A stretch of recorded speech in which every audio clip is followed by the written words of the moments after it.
Okay, we're going to go ahead and get started. I'm going to make a couple announcements before I introduce our panelists. My name is Jessie McClellan. I'm the Executive Director of the Georgia Arborist Association. Thank you so much for joining us for our final webinar of 2024. I hope that you all have enjoyed this lunch and learn format that we added in 2024. We do plan to continue that in 2025.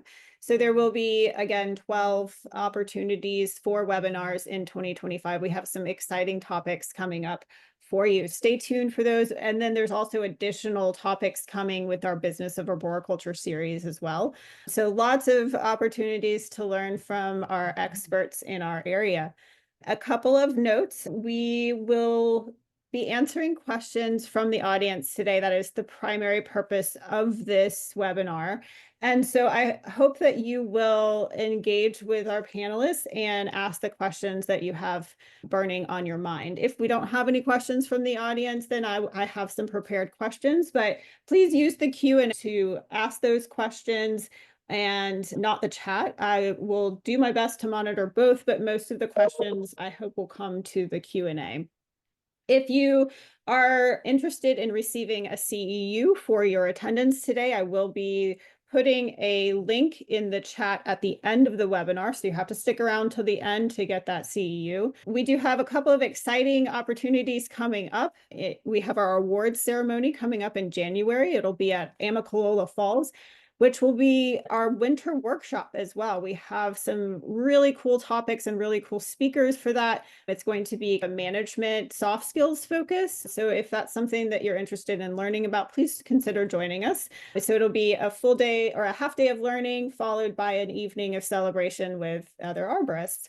And then we also have our wildfire risk reduction qualification coming up that same week in Rome, Georgia, which is an exciting new qualification. And then if you're interested in track, unfortunately, that class filled up very quickly. So our track in February is full. However, we will offer that again in May. So don't worry, it'll come back around again. We are going to do a full day of plant healthcare training in February as well. That's going to be February 13th. The registration is not quite open yet. I'm still ironing out the details, but we have a bunch of great speakers lined up for that. So mark your calendars for February 13th, because I hope you all will join us for that. That is going to be an in-person training indicator. So mark your calendars for that. So I'm going to go ahead and get this started with our lovely panelists here today. The way that I'm going to do this is we're going to introduce each one individually, give them a chance to talk about who they are and what they do, and then we'll open it up to questions from the audience. So I'm going to start with David Shostak, who you should see now on your screen. David Shostak has worked with the city of Alpharetta since 2006, and he is currently the city arborist working as part of the development services team under community development, where his main role is to enforce the tree protection ordinance. Welcome, David. Thank you for joining us. Can you give us a brief overview of your ordinance and how it was developed and where you are in the process of it? So we've had an ordinance in Alpharetta since the early 90s. So our ordinance was developed initially, I think, as the push from the state to get cities involved in the Tree City program, which is one of the requirements. So our ordinance has gone through various changes, text amendments, and things like that. But the main goal of our ordinance is to protect a tree canopy as best we can and to recreate that tree canopy when we can't protect it. I always tell people, I think one of the strongest portions of our tree code is the replanting requirements versus the preservation requirements. And I'm sure there'll be some questions later, but the problem with preservation right now is that the development community is willing to make that payment instead of save the tree. So that's where the replanting comes in and gives us a stronger component. But the basics of our ordinance is you need a permit to remove any live tree from any property. The only properties where you don't need a permit to remove a dead tree from are detached single-family residential properties. So a dead tree on a commercial property, on a townhome, anything like that, you still need a permit. So we enforce our codes along with other codes that require landscaping trees, things like that with our tree. Guess that's probably enough for an introduction. Don't want to take up all the time. That's a good brief overview. And I'm just going to ask a couple of introductory questions and then we'll move to the next person. Sure. What unique challenges does your city face due to its geography, climate, or development patterns? So as I brought up previously, the biggest challenge we have is tree preservation from the development community. Because right now we are having a lot of tear down and rebuilds. So you have a small lot that people have decided they want to build to the maximum building capacity. It's very difficult to save trees when you're impacting root zones to that extent. But then again, like I said, our tree code allows those trees to be removed as long as you're willing to recompense. So the development community right now, whether it's an individual homeowner or developer, has enough money at this point that there's, all right, we'll just cut the tree down and we'll plant and make a payment for what we can't plant. That is really our biggest challenge. We don't really have any other challenges so much with climate and geography and things like that. Our biggest challenge is the development community and the money they have. And then briefly, how does your department function? Do you do most of the work in-house, and how is it structured? So my department is community development, and I deal with all of the trees on private property. So I handle all of the tree removal permits and all of the land development permits and plan review. That is all done in-house. So anytime you see a tree coming down, or you see a house being built, or a office building or subdivision being built, I've done all the plan review for all of that and approved all the removals and all the replantings. All right, we're going to move to Jake Henry now. And Jake is the lead arborist for Chatham County, where his primary duties include development plan review, ordinance enforcement, update and revision, and tree risk assessment. Welcome, Jake. Thank you for joining us. Hi, yeah, thanks for having me. Yeah, I'm going to ask you the same questions that I asked David. So do you mind giving us a brief overview? I know you're at a little different place than the city of Alpharetta. Give us an overview of where you're at in the ordinance process. Yeah, somewhat similar. Our ordinance has been around since the late 80s. Originally, our ordinance was the same as the city of Savannah. They've diverged a little bit over time because I operate over the unincorporated areas of the county. It is something that it's a living document. It needs to be updated. So we're currently in the process of doing a pretty big revision, fixing things that we know need to be fixed, but also conducting public input sessions to make sure the community actually is seeing what they want to see with our ordinances. You have a tree board that helps with that process? Technically, we're supposed to. We don't currently. It's inactive, but we are in the process of getting that back up and running as well. What unique challenges does your city face due to its geography, climate, or development patterns? Yeah, a little bit of everything. We're on the coast, so obviously we have some pretty big storm impacts. And one of the biggest things that we're experiencing, especially in the unincorporated areas, is development, particularly for the ports. There's an incredible amount of warehousing that's being built. And as you can imagine, there's quite a bit of clearing that goes along with that. So that's probably our biggest challenge right now. And how does your department function? Do you work in-house? Yeah, somewhat similar to David. My position is situated within the engineering department. My primary role is development plan review. We only have two arborists and we're both in engineering. So our public works department doesn't have an arborist. So that's why I wear a lot of hats. I do consulting work for our other departments to advise how they should manage tree removals, tree pruning, that sort of thing. And we do subcontract all of our work. Thanks, Jake. All right, moving on to Kay Ivanovich with the city of Decatur. Kay is currently the city of Decatur, Georgia arborist, and has held an ISA certification as an arborist for 20 years. Many of you love Kay from our very popular ISA prep courses, and Kay is also the treasurer of the GAA board. And Kay holds a tree risk assessment qualification. And welcome, Kay. Thanks for joining us. Sure. Can you give us a brief overview of the city of Decatur's ordinance? Decatur went with a tree canopy conservation ordinance, and it's had a couple different iterations. We're, I think, in the third draft of this, and it has been approved back in 2022, the early part. So at this point, most of our trees are in that residential corridors of our 4 square miles. And so we're trying to preserve most of that. Most of our work, just like Alpharetta, is on redevelopment.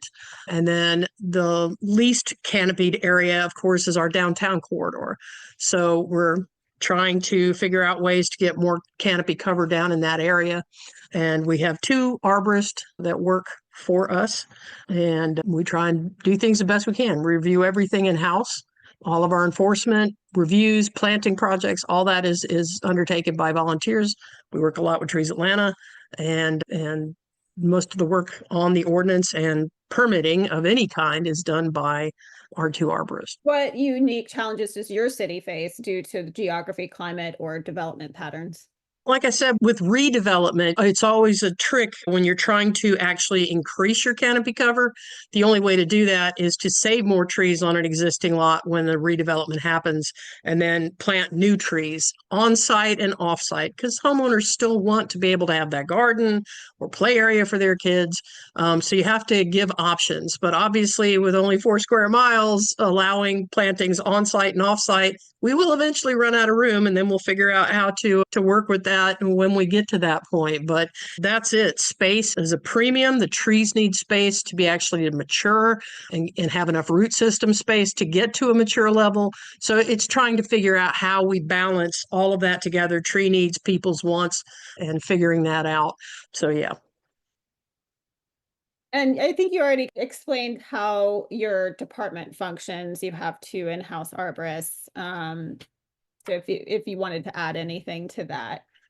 Yeah, we've gone through, like I said, with this, we took 3 years in developing the latest version of our ordinance that's in place. And in that process, we realized we had to get trees at the forefront of a project. So now anything that comes in for land disturbance where there's going to be trees affected, whether it's a plumbing permit, electrical that's going underground, or solar installation where they may be pruning trees back, anything that involves impact to a tree's critical root zone or upper existing canopy is going to require a permit of some sort: land development, building, plumbing, electrical, and you have to come in and meet with the city arborist prior to getting your project going, so that we can figure out if we can figure out a way to save that 75% of trees on the parcel that are in fair or better conditions. It all starts with having an arborist assess your property and finding out where your good trees are. And now how do we work that around saving those good trees and then planting back for no net loss of canopy? So that's where we're at with that. Thanks, Kay. So before I introduce Dave Long, I want to encourage everyone to start dropping some questions into the Q&A, because after I finish introducing them, I'm going to start with your questions if you have them. So this is your time. There are no stupid questions. Please feel free to go ahead and ask anything of any of the arborists specifically or broadly. So I invited Dave Long here from the Georgia Forestry Commission as well. So because the Georgia Forestry Commission's community arborists are really there to help the community work with municipalities so that people understand these ordinances and how to work with the municipalities. Did I say that correctly, Dave? You can say it better than I can. Yeah, no, that's an overall summary. Hey y'all, I'm Dave. Mateo, I'll have you know, I was here at 11:30. I don't know what you're talking about. But yeah, if you can't tell by the uniform, I work for the Georgia Forestry Commission. I'm our urban forestry specialist for Northwest Georgia. So there are 3 of us around the state currently: Northwest, Northeast, and Southeast. So we mostly help municipalities update, audit, or create their tree ordinances. Mostly we do this by consulting on specific issues or delivering a case study of how other cities have tackled that specific issue. Sometimes connecting folks to people like Kay and David and Jake that have years of experience in this stuff and can help answer questions we can't. Occasionally advocating changes to city councils or tree boards, and occasionally trying to help connect people to funding to update their municipality or hire a consultant that can do what we can't. So that's the overhead view of what we do with ordinances. And there is a dedicated person for each region, Dave. Yes, currently there's not a Southwest person, so we cover that based on whoever is available. But yeah, if you go on our website, gatrees.org, there should be a directory tab that can link you to that. I'll also drop my email in the chat if you're curious who your urban forester is. Happy to connect you. we did have a question come in, and this might actually be a good question for you, Dave. As a Metro Atlanta area consulting arborist, one of the most significant challenges is dealing with the various ordinances. It's tough to Yeah. specialize in just one municipality, and each ordinance has its own set of rules, regulations, and enforcement, which differ significantly. Have any proposals or calls been introduced for a unified tree ordinance for the entire state, similar to building codes or the Georgia Soil and Water Conservation Commission regulations? Streamlining could make things a lot easier. Yeah, that is one of the challenges we face. Every city you work with is going to be unique in geography, demographics, ecology, culture. So it makes sense for one city, may not work for another, which is why I don't know that I've heard the idea proposed before of like a statewide ordinance. I think just with the variations of communities you find in Georgia, like it can change pretty quickly if you just went even between Chattahoochee Hills to Douglasville, which are like very close to each other. But Chattahoochee Hills' goal is to keep development out to an extent, retain like rural charm is the goal of their residents and their city staff, whereas Douglasville is more of a growing city with more industry. And so I don't know, I think it would be incredibly tricky to have some kind of statewide ordinance. Thanks, Dave. This question is curious what the different TPZ requirements look like in these municipalities. Does your ordinance accept orange plastic fencing or specifically ask that the TPZ materials be fixed and immovable, i.e. constructed from chain link fencing or wooden 2x4s? Do we want to start in maybe the same order that we introduced everyone? So David, if you want to go first. Sure, we actually have various types of tree protection fencing that we use. So if we determine that we need chain link, then we require that. And then we go down from there. So for specimen trees and buffers, this is stream buffers or zoning buffers, we require metal posts, wire back, and orange fencing. For anywhere that it is just general tree protection, we require metal posts and the orange fencing. And then if it is just being used for limits of disturbance fencing, we do allow wooden post and orange fencing. So those are the 4 types that we require. In addition, we do the wood slat tree protection on the trunks of the trees when we can't get the fence far enough away from the tree. The example I like to use is a tree in a parking lot island or a tree adjacent to a sidewalk or something like that. That's what we use. Jake, you want to go next? Yeah, we don't have any specific standards really. It varies depending on the site. David was saying, depending on the situation, one can be more appropriate than another. The biggest problem we find is sometimes it's just not in place at all. So we have to do a lot of enforcement of regularly checking to make sure those things are installed before work starts and stay installed throughout the process. So we found people use orange snow fence, use the chain link. From what I've seen, there's not too much of a difference. As long as they know that there's fencing there, it tends to work pretty well as long as we make sure it stays up throughout the process. Yeah, and for Decatur, we accept either the orange staked, wood staked, or metal staked fencing with the signage that says keep out and a row of staked hay bales in front of that, or chain link. And if you're going to have an erosion issue into that critical root zone, then we're probably going to recommend that you put hay bales staked in front of that. Or we've also accepted the wattles, core logs, which are like an erosion control method to just keep the erosion sediment from getting into the tree protection areas.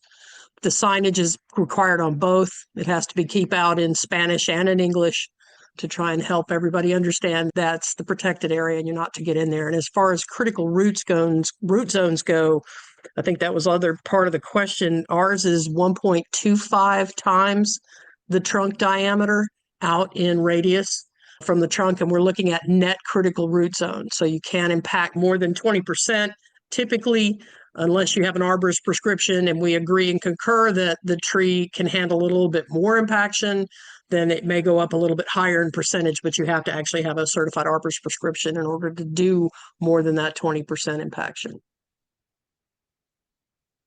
What is the minimum size tree caliper allowed for recompense in most areas? Us is 2.5 is the 2.5-inch caliper would be the minimum. You can plant larger, but your minimum is going to be that 2.5 unless it's a homeowner doing for their own addition. Then it would be a 6-foot tall tree is what the code requires for homeowners. Yeah, so our code requires a 4-inch caliper tree to count towards recompense. And again, that's recompense. That's for us, that's only replacement for removing a specimen tree. However, we do allow you to go down to a 2-inch caliper tree, but you still only get 2 inches credit for a 2-inch tree. So we are allowed to make that leeway in certain situations like replanting a buffer, because I'd rather them put a tree with a smaller root ball in a buffer, easier to get into the buffer, easier to plant than having them try and carry a 4-inch caliper into a buffer. Yeah, ours is a 2-inch standard as well. We typically don't want anything that much bigger because of transplant shock. We want to make sure the tree survives rather than the initial impact. So 2 inches is pretty much our standard. Yeah, I've seen 4, I've seen 2. I've also seen like no standard, but again, the smaller the tree, the less credit you're going to get for it. Yeah, the biggest problem that we have with tree sizes is that the general public wants to see a larger tree for replacement, and there's not that level of education. You can tell them, you can explain to them, but they still are like, if a developer's taking that tree down, they need to put a big tree back in the ground. It's been years in that discussion for us, but we've settled on 4 as being what it is because it's still a size that transplants, but like we've had people come and want us to have 6 and 8 in the code. And I'm just like, no, not doing it. This person said, I would like to see stricter requirements on native trees as replacements and encouraging removal of non-native trees. How can we make this happen? So our code has a native tree component requirement in it. Not only do we have a native tree component in our code, we have a native plant requirement. I think if I remember correctly, the code is trees are 40% of the overall planting plan and natives are 50% of the overall planting plan. At the county, we have a approved tree species list, and there's point values for every species, whether it's planted or retained. And it's pretty heavily weighted towards native tree species. So it's not that you can't use non-native trees, but the point system definitely favors native trees. And so for Decatur, it's a suggestion that you go with natives. We have to approve all the plantings and the species type. We do have an approved list, but it hasn't been revamped. It is on schedule to be revamped this year. Like I said, we encourage the native species, and we don't allow planting of any invasives that are on the Georgia Plant Council's invasive list, 1 or 2 category. In some instances, a non-native, because of the heat loads, may do better than a native. It just depends, and it really depends for us on the scenario, what the tree is going to be dealing with, how you're going to water it. But like I said, we usually encourage the use of natives when we can. And it's a challenge too with new cultivars and species that get used, become heavily popular, that are not demonstrated to be non-invasive. So you think oak, Chinese elms, I'm pretty sure trident maple is going to become invasive. We try to discourage those things because they're not proven to be non-invasive. Same thing here. Yeah, and just to recap, it was 50% native trees and 40% native plants total. I had those backwards. So I've also served on the Clark County Tree Board for a number of years, and anecdotally from my experience, the easiest thing to update in a code is the tree species list. People are more willing to make that change than other stricter requirements. So I think starting there is probably one of the best ways to encourage more native plantings. Yeah, that's it. Sorry. Go ahead, Kay. I was just going to say that's who we used when they adopted the initial tree ordinance was the Athens Clark County list. So, but wanted to revamp that. Yeah, we did too, but I need to edit it. Yeah, GFC also has a, sorry. If you're interested in that for your municipality, GFC has a list of recommended urban species plantings, which I'm happy to send anyone. Feel free to hit me up. Sandy Springs also did an interesting recent thing recently with this. They wanted to encourage more specific plantings and the planting of not just like large canopy trees.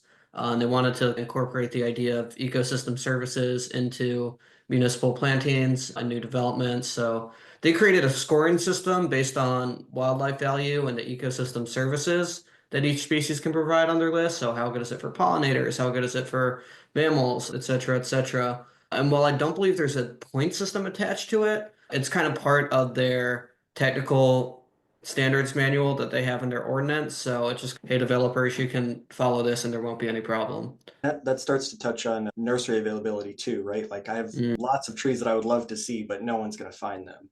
It's been a huge problem, I think, pretty much nationwide. Yeah, the idea behind that would be the more cities that require them, then the growers are gonna have to grow them. Yep. I know there's a big demand coming for Georgia oaks. Definitely would love to see more of those. Do any of you feel there is a need to make tree ordinances easier to understand by residents and or developers? Yes. Yeah. Yeah, I can tell you conversations I've had with a lot of landscape architects. Most of them hate math, and most tree ordinances require you to do math. So yes. We probably all concur on that. Yeah. Yeah. They want to tie everything back to the industry terminology, like with the ANSI standards for tree care and tree planting and all that. So some of that language is already set up and most codes will refer you back to that. But then if you look, a lot of ordinances, the actual tree ordinance is your shalls, and this is how you shall do it. And this is what is required, but there's also usually a set of administrative standards that's actually in more layman's terms that tell you actually how to accomplish the shalls. So always look for that. I know Decatur has an administrative standard that explains the code and gives you a little bit more layman's terms on that. Yeah, I'm a big fan of having your actual code written in more layman's terms and more easy understood language. Yeah.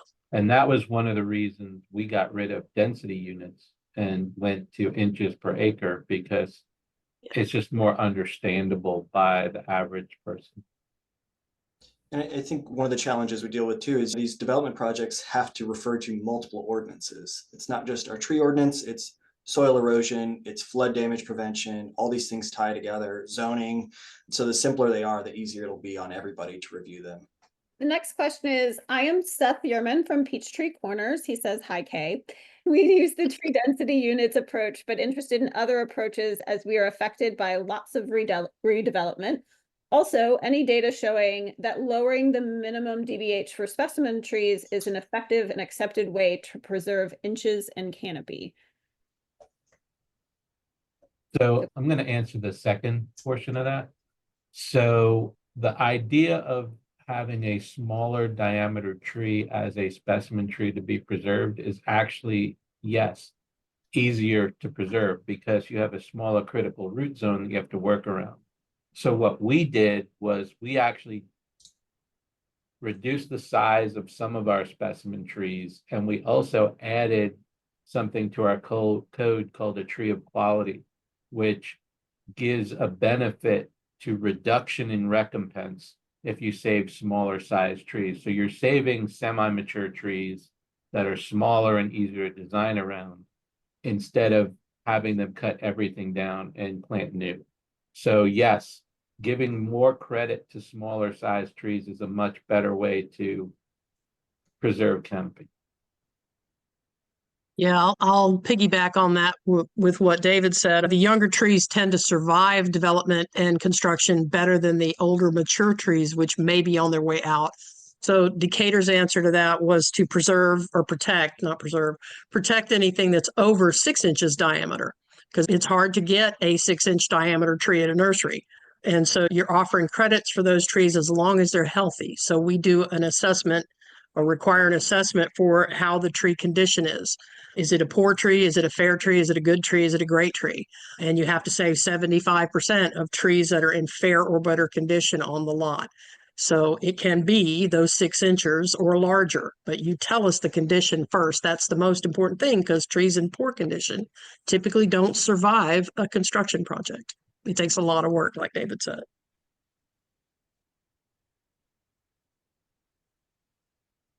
Are you seeing the development of more robust ordinances to better manage tree conservation on construction sites?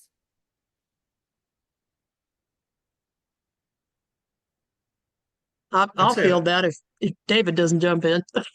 Yeah, I've had that request from municipalities before if we want to better update our tree protection standards during construction. Also desire more to train code enforcement staff on what to look for, as well as I think the kind of other side of that's equally important. A Yeah, lot Yeah, of 'cause you- ordinances I've seen just say you'll follow the ANSI standards, which I would say is like the bare minimum. I'd say like what I would love to see is how Athens has it a bit, where they have like a technical standards document with pictures that's like very easy to follow in their ordinance. yeah. For our code, what we do is we have a requirement for tree care that lasts throughout construction and for 2 years following. So every project has a project arborist that's assigned to that project. And I say assigned, meaning the developer gets to choose their arborist. So it has to be an ISA certified arborist that's familiar with construction and construction tree care. So almost every project has a project arborist that's there. Every time they do an inspection, they're supposed to send me an email letting me know they've been out there and they've done an inspection or done a treatment or something like that. And that's a pretty robust tree care plan that has to include things like root pruning, fertilization, canopy pruning for clearance, if the tree needs it, insect and disease control, and then a monitoring program. And these are also required for the newly planted trees. So the project arborist has to at least have a monitoring program for the newly planted trees, with a requirement to let the landscape contractor know what needs to be done. Yes, same for Decatur. You've got a 2-year maintenance on trees after the final tree inspection. You have a site arborist that the contractor hires from the beginning. Then we have random inspections. A tree protection ordinance or conservation ordinance is only as good as how many people you have to be able to put eyeballs on everything.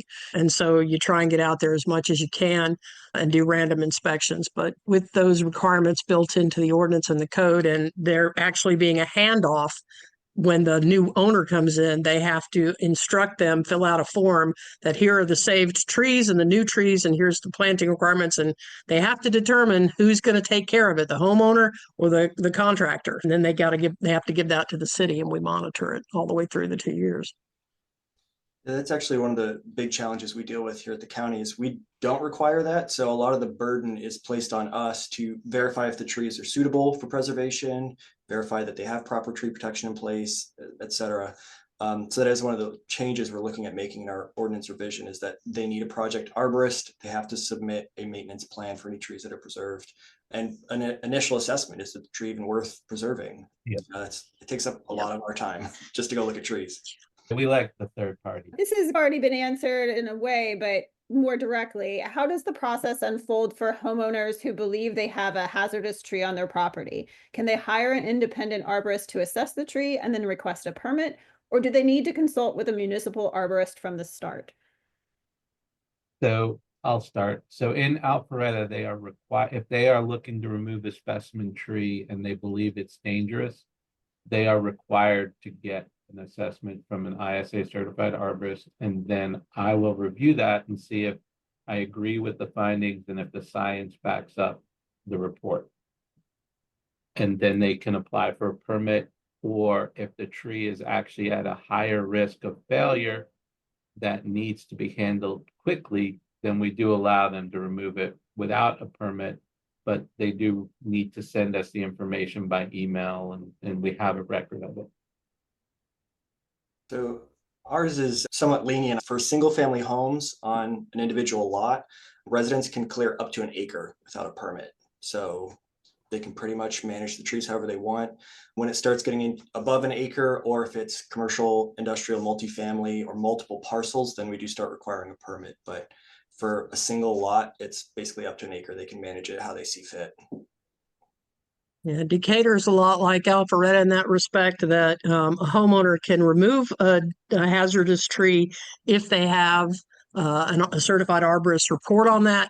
If it's an imminent risk of failure, all they have to do is send an email to our generic tree permits at decaturja.com and request removal of an imminent failure tree, provide a picture or the arborist who looked at it, and then we'll follow up and verify. And a permit would need to be obtained within 72 hours. There is no fee for that type of permit because we want that hazard down. Otherwise, if it's not a if it's not a moderate or higher risk with an arborist tree risk assessment report and has a target potential, the tree is not to be removed unless there is a full building and tree conservation plan that come with that tree permit removal request. Because again, the city talked about this for 3 years and decided we need to preserve the canopy we have and grow canopies. They're trying to limit tree removal unless it is unhealthy. Yeah, I would say most of the small cities I've worked with don't have any restriction on DDH removal. And for some of the larger ones, it's, certified arborist report that's viewed by the city arborist. Some cities have digitized that process too, which is nice. I think City of Atlanta has done that to make it a little more convenient to residents. So that's always a nice touch.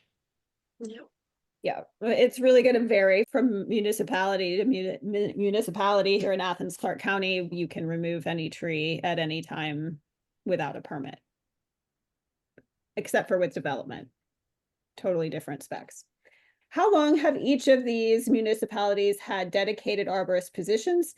Have any of them saw the process of creating the position from the beginning within a municipality? I started with the city of Alpharetta in 2006, and there were 2 arborists before me. So I don't know when the first arborist came on board, but so there's been a dedicated position since before I started. In addition, we actually have 2 other arborist positions at the city, one with Public Works and one with Recreation and Parks. That's what I would love to get to. We currently have 2 for the county. We're both positioned in engineering. I believe the arborist position was created around the time the ordinance was created, so the late 80s. It has historically been only 1 arborist, so the fact that we have 2 now is great, but I would love to see 1 in Public Works, 1 in Parks and Rec to help manage more of the public trees, since most of what we do is on private property. Yeah, so Decatur had a community forestry plan that was done, I think, in 2012. And at that point, they required a full-time arborist be hired. So I know it started around that time. I think I am the 3rd arborist for the city of Decatur, if memory serves me. 1 was on contract, and then the next one was hired in full-time, and then I'm full-time. And then we added the 2nd arborist this year or last year. So it's been a work in progress. But yeah, the more the merrier. We could definitely use some because we're everywhere. We're Public Works, we're schools, we're looking at everything. So it's a lot of work. Statewide, I'd say there's a grand shortage of municipal arborists. Most Georgia cities do not have one. Going up the tier as city gets bigger and wealthier. Sometimes there will be like a like a tree person in the city that handles tree issues. They may or may not be a certified arborist. For a long time before they created the arborist position, Peachtree City, the golf cart manager was in charge of like tree issues when it came up, and eventually he did get arborist certified. Thank you, Bob, if you're listening in.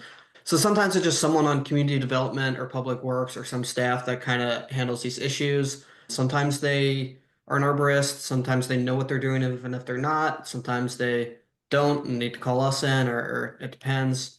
What I'd love to see is these cities that have multiple arborists with varying responsibilities. So Brookhaven, more or less, I hope I'm not speaking for them or anything, but has 1 arborist that handles more of the planning and review, and 1 that is more out there enforcing the ordinance on the streets. And I think that's great. Or Athens has like a city arborist that's more in the planning and review, but also a city forester for kind of larger urban forestry initiatives, which I think is a really cool model if you can afford to do it. But yeah, overall, big shortage. That's why we're trying to put grant money out there to hire new arborists when we can. Does the requirement to have, does the requirement to save specimen trees in dense redevelopment areas versus the demand to max out buildable areas ever result in unintended construction impacts that create potential future hazardous conditions for property owners? I can see that happening, but with the way our plan review process goes, you're actually required to pick up trees that are 30 feet from your limits of disturbance and make sure you protect those root zones. The way our code is written, the root zones don't stop at a property line. So we have a boundary tree section of our code. So we try to eliminate the unintended consequences, and we actually force neighbors to talk to each other during construction or before construction. Yep, Yeah, same for Decatur. Oops, sorry, Jake. Go ahead. Now, I was just going to say, same for Decatur. They have to do a boundary tree agreement with the owner if more than 20% or 20% or more of the critical root zone of a boundary tree owned by somebody else or co-owned by both parties is going to be affected by the build. And so they have to have, an arborist prescription. Both owners have to agree, or the tree owner has to agree, and then the city arborist has to agree that what they're proposing will actually not create a hazard. And again, we're looking at net critical root zone for that tree. We know trees don't grow in perfect circles like they show on the plans. So we want them to identify where actually is that critical root zone to be able to preserve it so the tree doesn't become a hazard later. Yeah, it's definitely been a challenge. A lot of times they don't think about anything beyond the property lines, and we've had massive trees just beyond the property line, and the adjacent property owner is not okay with their tree being impacted. So it is something we definitely have to take into consideration. I think it's in our ordinance, but it needs to be explicitly written what kind of procedures you need to go through to prevent those sort of impacts. Who typically handles the enforcement/inspection aspects of the ordinances, such as the tree mitigation, replacement inspections, unpermitted removals and fines, and TPC inspections? Is any of it delegated to code enforcement officers, or does it all rest on the municipal arborist? Well, I'm So- really happy we have two Yeah, now go ahead. because I have help doing it. Yeah. So in my situation for years, everything fell on me. Then I started getting assistance from code enforcement officers and from land development inspectors. Depending upon what it is, I'm the top guy when it comes to all of that, and I can delegate or I can let them do something and instruct them. I will tell you, we did have one of the arborist exam prep courses here in Alpharetta, and I sent some of my land development inspectors to that and some of my code enforcement officers to that. So when they did help me, they at least had a little bit of a level of basic information and knowledge. So they weren't seeing stuff new. They were all like, wow, that's a lot of information. But you know what? What I learned is actually helping me. So it was good to send those guys, even though they're not planning to take the exam, but it's just more knowledge and information out there. Yeah, we do a lot of cross training. Our building official is actually also a certified arborist. So there are technically 3 of us on staff, although his focus is mostly the building side of things and building review. But when we do inspections, he will also pick up issues. So that gives us an extra set of eyes, as well as we contract out for a lot of our building inspections through Safe Built. And so they're cross trained as well to look for tree violations. So it's an automatic stop work order if the tree fences are encroached once they've established it. Yeah, one of the things I forgot to mention is when you have a project with a required planting plan, your project arborist or your design landscape architect need to inspect the planting plan and send me a letter that says it's planted per plan and city specifications before I will even go out and do an inspection. We've had situations in the past where I would do 5, 6 inspections and I'd keep going out and finding stuff wrong. And I was told I was spending too much of my time doing that and someone else needed to do it. Who better to do it than someone who the developer is paying? That made it where I'm doing maybe 1 or 2 at most inspections on a construction site for final landscaping. instead of doing 5, 6, or 7. That's what we require as well. Saves a lot of time, just making sure that they know what was installed or wasn't installed. It saves us multiple inspections. Yeah, they have to actually, for Decatur, they have to go in through our community core system and set up a final tree inspection. And we always send the note, you've got to make sure all your trees are planted as per the plans before we get out there. Because if they're not, it's going to fail, and then that costs you more money. And that's one thing they don't like to do, is pay a lot more money. It Yeah, usually is a good incentive. We don't charge enough for our inspections. I think that would be a bigger incentive as well. Same, Yeah. yeah. It works, let me tell you. I would like to highlight something that David said, that he sent some of his municipal coworkers to the prep course. That course is free for municipal employees through the Georgia Forestry Commission. They provide a grant, and that does not necessarily mean people who are preparing for the exam. Basically, any municipal employee can attend that course for free when we offer it. So I encourage you to encourage your coworkers or your friends to attend that course, even if they're not planning to become a certified arborist themselves, because it could help you in your municipality having people with that knowledge. Just a plug there. I didn't know that, Jesse. That's fabulous. Okay. Yeah, I'll also plug our agency and GAA too, even beyond those programs. If there is a demonstrated need for more cross training for enforcement staff, reach out to your urban forester. We might be able to help you. All right, moving on to more questions. This is more of a comment. Thank you for pointing out that about non-natives. Native doesn't always mean hardy. Natives are ideal, but right tree, right place is more important. Thank you for that comment, anonymous attendee. Another question is, has any city outlawed the Chinese elms yet?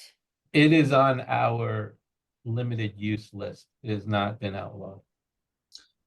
It's not outlawed, but I don't approve them on development plans anymore. Yeah, we discourage the use, and we don't actually officially have them banned yet. But Yeah, when I see them on a city I'm working with list of approved species, I recommend they take it off. I'm seeing communities update to canopy calculations versus the DBH density-based calculations to meet development standards. Is this move overall better, subjective, or worse? ooh, can I jump in on this one? Okay. Because we just went through all this. Yeah, we looked at all of it at DBH versus canopy cover versus everything. The one thing that's available to us to really monitor is canopy coverage. We have the GIS and Esri images. We can easily track canopy going back, to 2009 coming forward to see how the canopy has changed and where it's heavily located. That's why Decatur ended up going with the canopy, because it's easy to track and identify. Now, that's being said, if you have a different kind of community where everybody is going to allow you to access their property and count DBH size, then that may be what your municipality wants to go with. But in order to do that, you really, there's no way to get, it's hard to get every private property owner to agree to let you on to their property to measure their trees and figure out what exactly you have. But that canopy is easily accessible and manageable and detectable, and you can find out how your canopy is going. So that's why we ended up going with a canopy based ordinance rather than a DBH ordinance.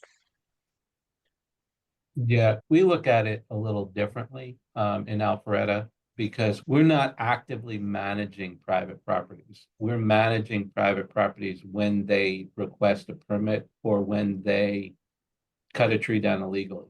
So we don't actively manage. So in that situation, we require them to do the calculations.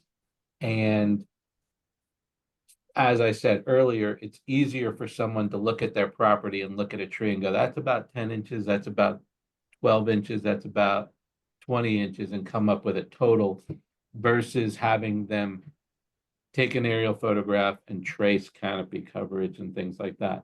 It's easy for me to do that, but for a homeowner, we thought it was easier for them to just look around and count inches. So it really just depends on what your community is comfortable with.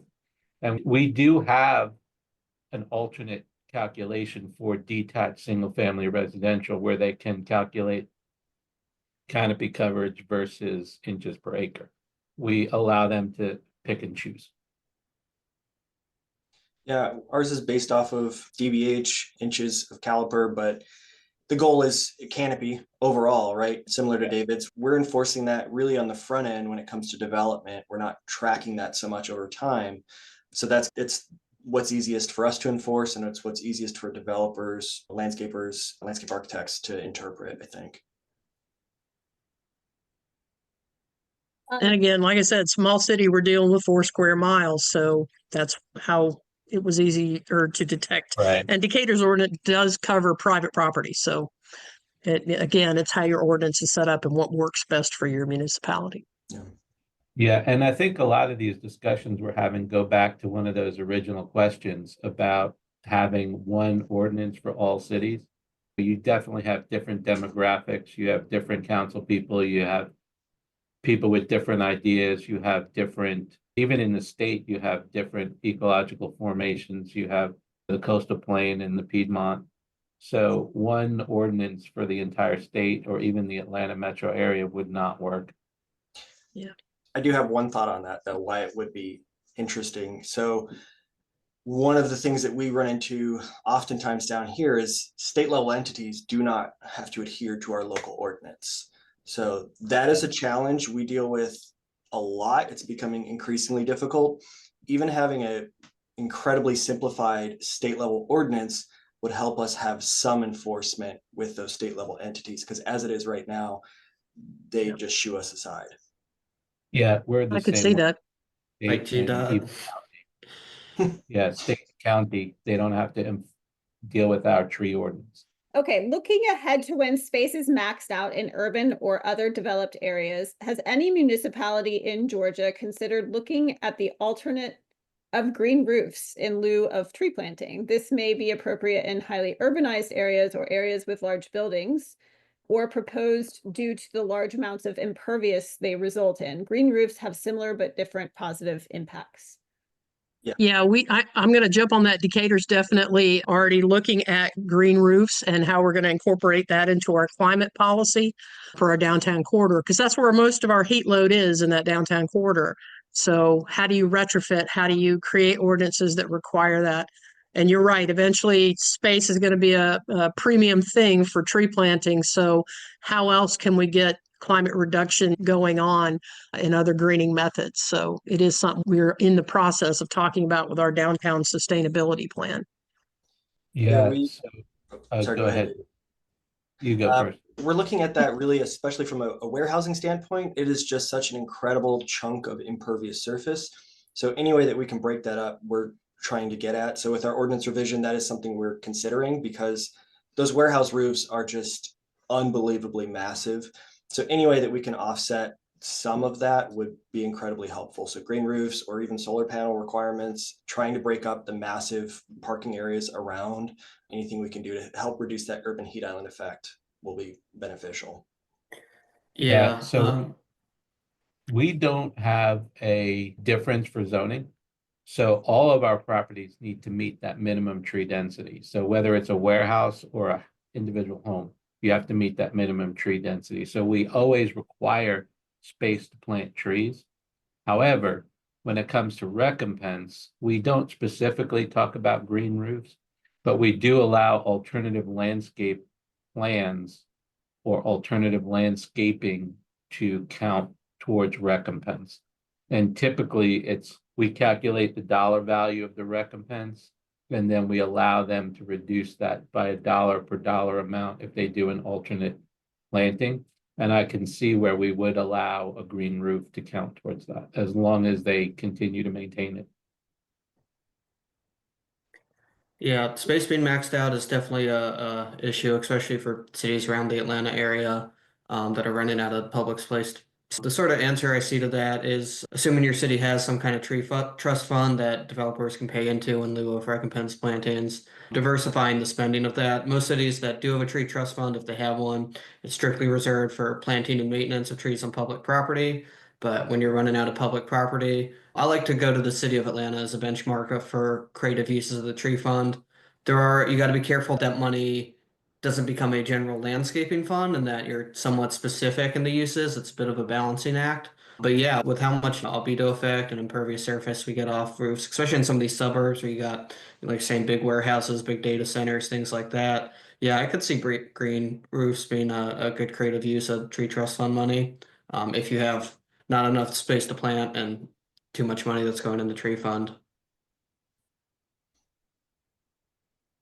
So I think we have time for one more question, and we do have 12 open questions. Hopefully we can maybe email some answers out after the webinar. Maybe we can get some of these pressing questions answered. So the last question I have, do your codes make any distinction for trees not within the property being developed? Do your TMPs require showing the CRZ of large trees standing if they are just outside the boundaries of development? We answered that already. Yeah, with the boundary trees. Yeah.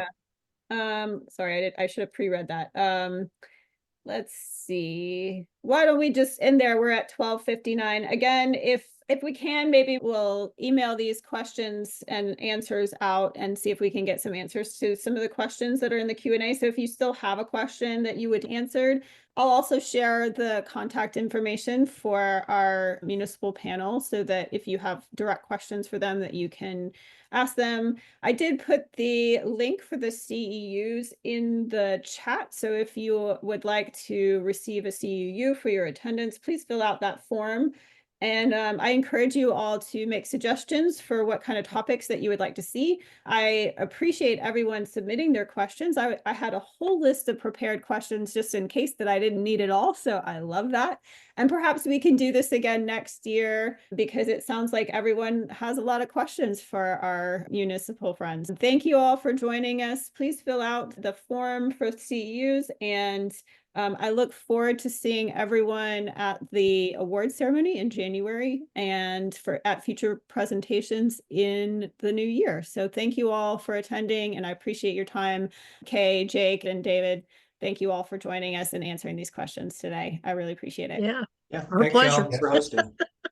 Yep. Have a wonderful afternoon. Yep. Thank you. Thanks. Yep. Bye, y'all.